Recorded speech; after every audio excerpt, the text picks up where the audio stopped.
મહીસાગરમાં ભારે વરસાદથી વીરપુરમાં ટાવર ધરાશાયી થયો। વીરપુરમાં ભારે વરસાદથી જેટકોનો એક ટાવર ધરાશાયી થયો। હાઈ ટેન્શન 66 કેવી લાઇન ધરાવતો ટાવર ધરાશાયી। હાલ વીજ લાઇન બંધ કરી સમારકામ હાથ ધરાયું।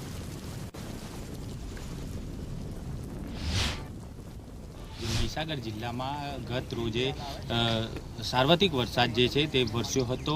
ઠેર ઠેર જે ભારે વરસાદ મહીસાગર જિલ્લામાં વરસ્યો હતો તેને લઈને ઠેર ઠેર પાણી ભરાવાના દ્રશ્યો પણ સામે આવ્યા હતા। ત્યારે વાત કરવામાં આવે તો મહીસાગર જિલ્લાના વીરપુર તાલુકાના ડેભારીથી સાલૈયા પસાર થતી જે 66 કેવીની વીજ લાઇન છે, અહીંયા જે ટાવર છે, ટાવર જે 66 કેવીનો છે જેટકોનો, તે જેટકોનો ટાવર છે તે જમીનદોસ્ત થયો છે। હાલ દ્રશ્યોમાં આપ જોઈ શકો છો કે જે રીતે આ જે ટાવર છે તે ટાવર અહીંયા નમી ગયો છે। હાલ તો જે જેટકોના કર્મચારીઓ છે, કર્મચારીઓ અને અધિકારીઓ ઘટના સ્થળે પહોંચ્યા છે।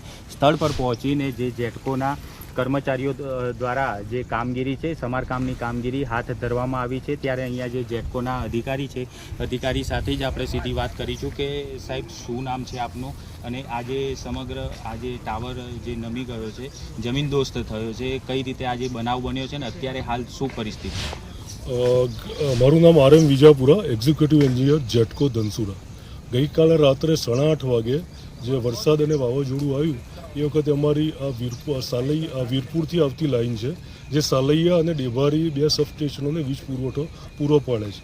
હવે લાઇન ટ્રીપ થઈ એટલે અમારે તાત્કાલિક અમે પેટ્રોલિંગ કર્યું અને રાત્રે જ આ મળી ગયું હતું કે આવો ટાવર કોલાપ્સ થઈ ગયો છે।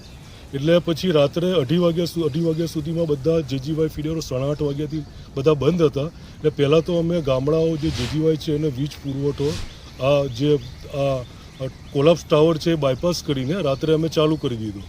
અને અત્યારે હાલ આપ જોઈ રહ્યા છો એમ અમારું સવાર 7 વાગ્યાથી જ અમારું રિસ્ટોરેશન કામ ચાલુ છે। આ જે ટાવર છે એની જગ્યાએ નવો ટાવર ઊભું કરવાની કામગીરી ચાલુ છે અને અત્યારે હાલ જો વરસાદ ના આવે તો અમે 2 કે 3 દિવસમાં નવો ટાવર ઊભો કરી દઈશું। નુકસાની ખરી? કોઈ નુકસાની થયું નથી। આ ટાવર સિવાય કોલાપ્સ થયો છે એ જ અમારું, બાકી કોઈ બીજું કોઈ નુકસાન થયું નથી। જે રીતે જેટકોના કર્મચારીઓ દ્વારા હાલ કામગીરી હાથ ધરવામાં આવી છે, સમારકામની જે કામગીરી છે તે હાલ હાથ ધરવામાં આવી છે ને અધિકારી કહી રહ્યા છે કે જે રીતે સમારકામની કામગીરી કરવામાં આવી રહી છે ને 2 થી 3 દિવસમાં જે આ જે ટાવર છે તે ટાવર નવો ઊભો કરી દેવામાં આવશે। હસમુખ રાવત, ગુજરાત ફર્સ્ટ, મહીસાગર।